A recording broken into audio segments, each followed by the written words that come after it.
نحمدہ و نصلی علی رسول الکریم اما بعد فاعوذ باللہ من الشیطان الرجیم بسم اللہ الرحمن الرحیم السلام علیکم ورحمۃ اللہ وبرکاتہ۔ کیسے ہیں آپ سب لوگ؟ اللہ سے دعا ہے کہ اللہ تعالیٰ سب کو اپنے گھروں میں اپنی حفظ و امان میں اپنی رحمتوں کے سائے میں خیر و عافیت سے رکھے، آمین۔ آج ہم سورہ بقرہ کی آیت نمبر 266 کا ترجمہ اور تفسیر پڑھیں گے۔ اپنا سبق شروع کرتے ہیں۔ ربی اشرح لی صدری ویسر لی امری واحلل عقدۃ من لسانی یفقہوا قولی ربنا زدنا علما اللہم فقہنا فی الدین الہی آمین یا رب العالمین۔ سورہ بقرہ ہے، پارہ ہے ہمارا تیسرا اور آیت ہے ہماری 266۔ پہلے ہم اس کا لفظی ترجمہ پڑھیں گے، پھر با محاورہ اور پھر اس کی تفسیر دیکھیں گے۔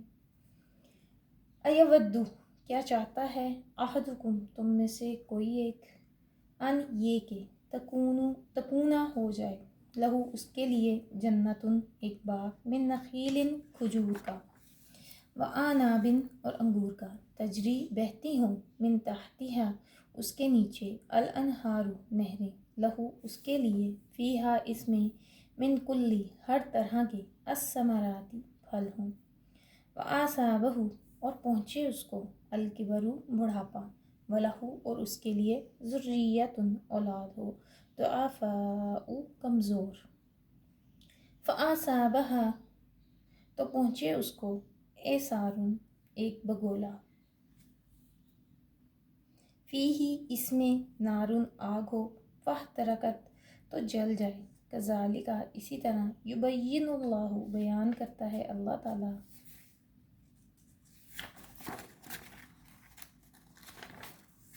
لکم تمہارے لیے، الآیاتی آیات نشانیاں، لعلکم تاکہ تم، تتفکرون غور و فکر کرو۔ بھلا تم میں کوئی یہ چاہتا ہے کہ اس کا کھجوروں اور انگوروں کا باغ ہو، جس میں نہریں بہہ رہی ہوں، اور اس میں اس کے لیے ہر قسم کے میوے موجود ہوں، اور اسے بڑھاپا آ پکڑے، اور اس کے ننھے ننھے بچے بھی ہوں، تو ناگہاں اس باغ پر آگ کا بھرا ہوا بگولا جلے، اور وہ جل کر راکھ کا ڈھیر ہو جائے۔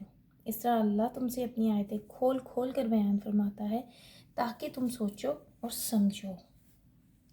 اب کیا بات سمجھ آئی اس آیت سے؟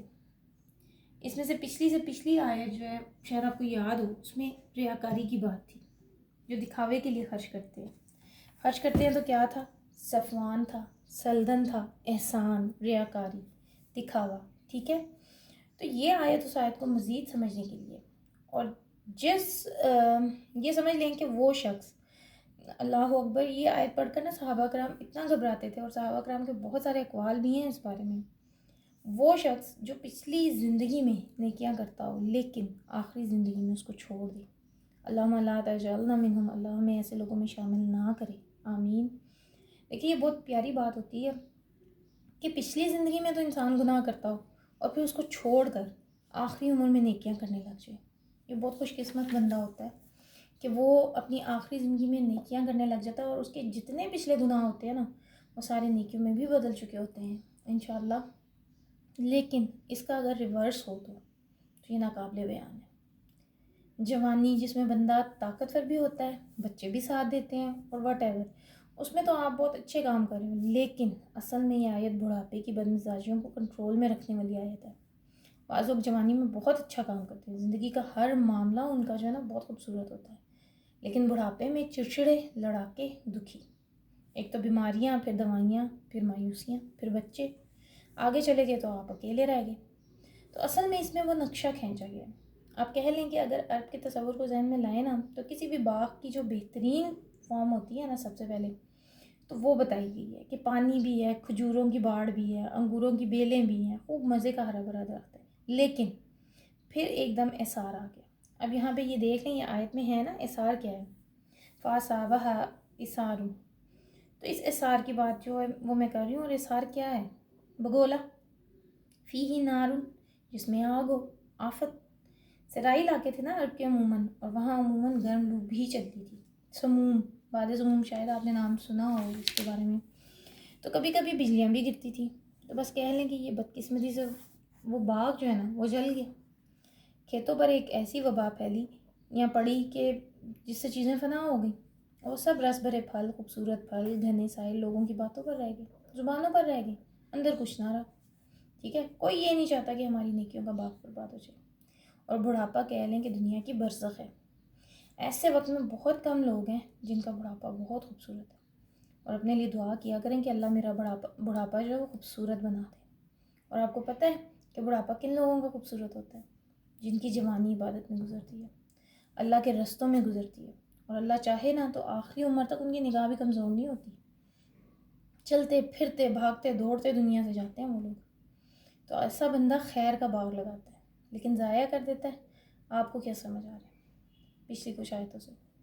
ہر آیت میں ایک ہی میسج نہیں ہے، اپنی نیکیوں کی حفاظت کرو۔ یہ وہ نیکیوں کا درخت ہے جو ایک ایک بیج اور ایک ایک کلی کے ساتھ سینتا ہے۔ اور یہاں جو لفظ ربوہ ہے نا، بڑھوتی، بلندی، یہاں بس اتنا سمجھ لیں کہ بلند جگہ، ربوہ اونچا ہونا ہوتا ہے۔ تو اب ذہن میں لائیں ذرا تصور میں، کیا وہ خوبصورت باغ ہوگا اور پہاڑی علاقے کا ہو تو اور بھی خوبصورت ہے۔ اب اس سے پتہ چلتا ہے کہ ہم سب کو زندگی میں نیکیاں کرنے کا موقع ملتا ہے، لیکن کچھ لوگ اس کی قدر نہیں کرتے۔ اور یہ بڑی بدبختی اور بدنصیبی ہوتی ہے کسی بندے کی کہ اپنے ہی لگائے ہوئے نیکیوں کے پودے کو ضائع کر دیں۔ اور اللہ سے دعا ہے کہ ہم کبھی بھی اپنی نیکیوں کے پودوں کو یوں ضائع نہ کریں۔ اور یہ ہوتا کب ہے؟ میں آپ کو بتاؤں، اندر کا نفس، اندر کا بت۔ کئی لوگ ہیں اس دنیا میں ایسے کہ جنہوں نے خود ہی نیکی کے کام شروع کیے اپنے دوستوں کے ساتھ مل کر، اور جب دوستوں میں کسی بات پہ اختلاف ہو گیا تو انہوں نے پیچھے سے جا کر ساری جڑیں کاٹ دی، سب کچھ ختم کر دیتے ہیں، اپنی لگائی نیکیاں خود ہی ضائع کر دیتے ہیں۔ تو وہ درخت تو دوبارہ لگ جاتے ہیں، مگر یہ لوگ نہیں ہوتے اس میں۔ درد کے ساتھ ان آیتوں کو محسوس کریں۔ اور بعض لوگ خود کسی نیکی سے جڑے ہوتے ہیں نا، دوسروں کو بھی دعوت دیتے ہیں، اور جب خود چھوڑ دیتے ہیں یا چھوٹ جاتی ہے نیکی تو ان سے تو دوسروں کو ان سے جب وہ نیکی خود چھوٹ جاتی ہے یا وہ خود چھوڑ دیتے ہیں تو پھر دوسروں کو بھی چھڑوا دیتے ہیں۔ کس منہ سے بلائیں ہم دوسروں کو؟ ہم تو خود ہی نہیں کرتے، ہم تو خود وہ نیکی چھوڑ چکے ہیں، تو ان سے کیسے نیکی کرنے کو کہیں؟ اور اس طرح کی باتیں جو بھی ہیں۔ تو اللہ تعالیٰ سے دعا ہے کہ یہ برا وقت جس میں ہم نیکی سے دور ہو جائیں اور ہم سے نیکی کی توفیق چھن جائے، میری یا آپ کی، ہم میں سے کسی کی زندگی میں نہ آئے، آمین۔ کیونکہ ایسے لوگ ٹکر ٹکر دیوانوں کو دیکھتے رہ جاتے ہیں لیکن ان کے پاس کچھ نہیں ہوتا۔ وما علینا الا البلاغ۔ اللہ سے دعا ہے کہ اللہ تعالیٰ ہمیں اس قرآن کو صحیح طرح سے سمجھنے، سیکھنے اور اس پر عمل کرنے کی توفیق دے، آمین۔ السلام علیکم ورحمۃ اللہ وبرکاتہ۔